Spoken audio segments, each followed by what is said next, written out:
Did China just cancel gacha gaming? As some of you might have heard, there's some big news out of China this weekend.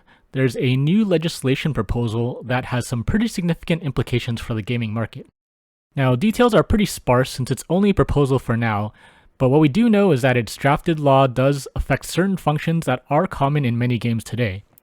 First is the prohibition of incentive rewards such as daily login bonuses as well as first-time and consecutive spending rewards.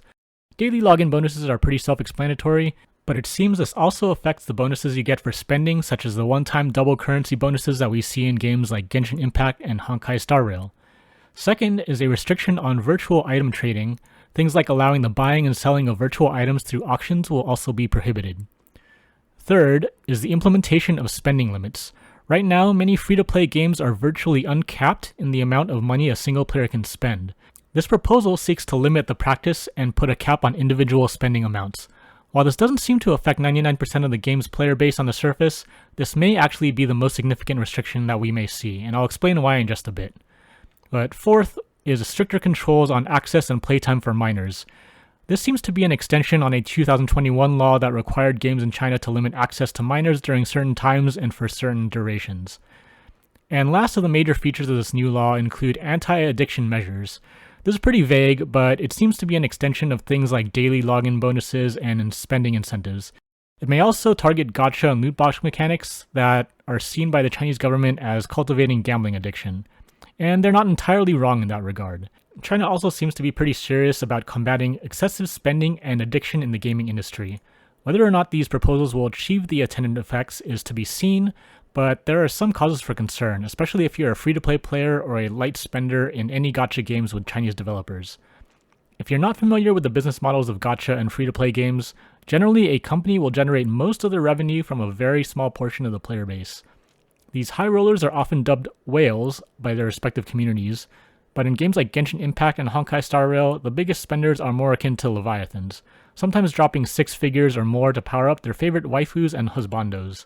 Spending limits that affect the ability of these whales to fund the game for the rest of us can have negative consequences for the rest of us more frugally aligned gamers.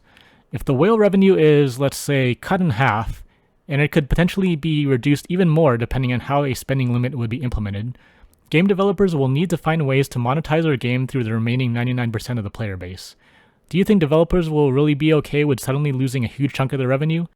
China is the largest gaming market in the world, and even if this law only affects the Chinese market, the Chinese whales subsidize the game for the rest of us. If you're outside of China and think this law won't affect you, that's simply untrue.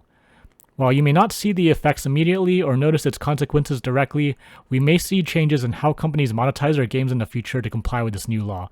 Even games from Western developers may see some differences moving forward.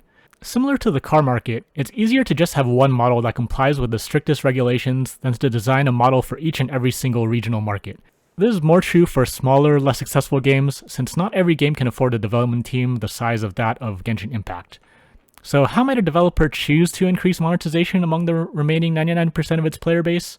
In a gacha game, what could this mean? It may mean faster and more egregious power creep to entice players to keep pulling for new characters. It may also mean that one copy of a SSR or the rarest units may no longer be sufficient to clear some content. It may mean more expensive or less rewarding battle passes. It may mean less generous free rewards from events, anniversaries, etc. And I know Genshin players are probably laughing at the thought of even less generous rewards, but trust me, it can definitely get worse. The goal here is not to make the games cheaper, but to encourage players to spend less.